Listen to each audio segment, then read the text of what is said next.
Fish political battles rage. Congress is gearing up for a legal battle as well. Experts are consulted to file an appeal against the Surat court's verdict. In fact, today in the evening, when a brainstorming session was held of the entire Congress party, Abhishek Manu Singhvi, according to sources, laid out the legal provisions and the legal options available to Rahul Gandhi before the entire gathering. But there are still many questions that remain. Is it possible for Rahul Gandhi to get back his Lok Sabha membership? Joining us now is senior advocate in the Supreme Court, Siddharth Luthra. Thanks very much, sir. First up, of course, is the allegation that there was an inordinate hurry in disqualifying Mr. Gandhi since the judgment came just yesterday. How do you respond?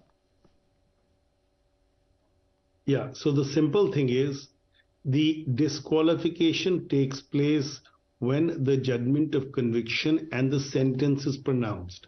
Once the sentence is of the term specified under the law, which provide for disqualification, the disqualification, if takes place, the issuance of the communication by the speaker is a formalization of the disqualification, which is only, in a sense, a administrative follow-up of what has occurred by the law in terms of the constitutional provisions and section and the Representation of People Act. So, yes, it has come within a day, but I don't think it's a question of haste or lack of haste. Okay, but will he be automatically reinstated if, say, in the next 1 month or in the next few days, he goes to court and his sentence is stayed? Tell me. So the point is this.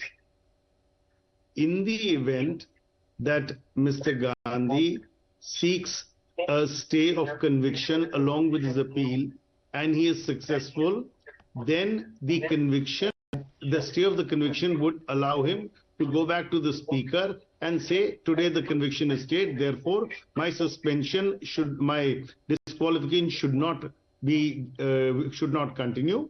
There is a window both in the 2013 Supreme Court judgment in Lily Thomas and the 2018 judgment. So that window is available to him.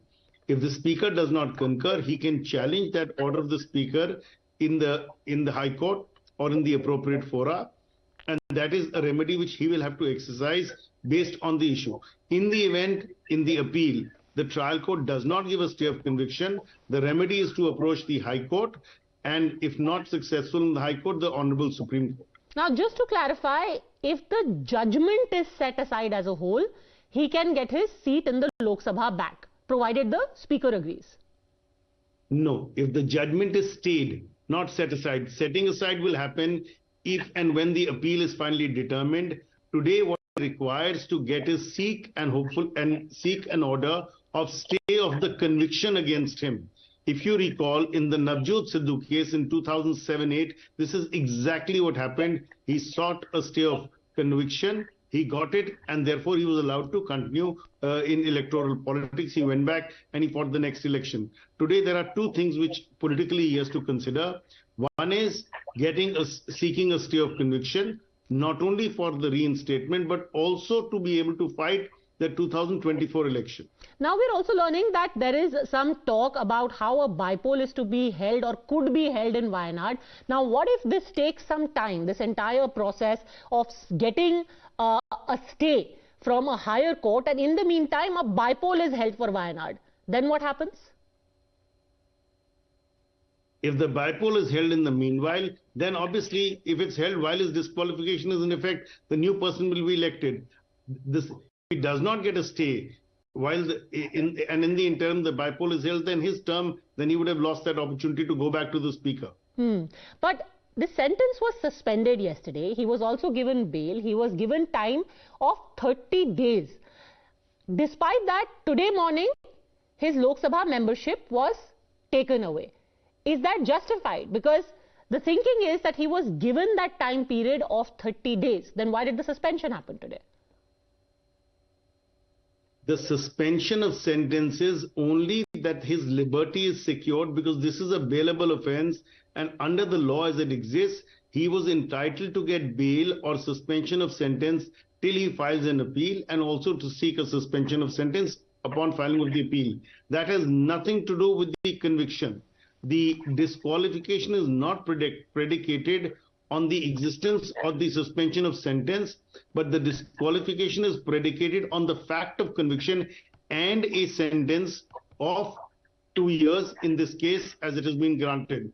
Therefore, the mere fact that the sentence is suspended without a stay of conviction will not enable him to say that he ought not to be continued to remain disqualified. Now, let's talk about the conviction itself. A lot of jurists, especially those connected to the Congress party, have called the judgment itself bad in law and have said that this is unprecedented. The fact that you've got a maximum sentence of 2 years and he's been given all of 2 years sentence in a case of criminal defamation. What would you say to that?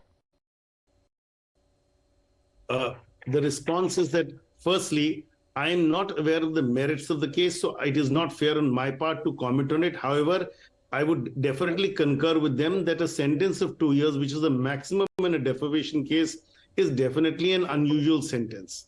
But then again, as I said, I'm not aware of the facts, but it's unprecedented. Sure.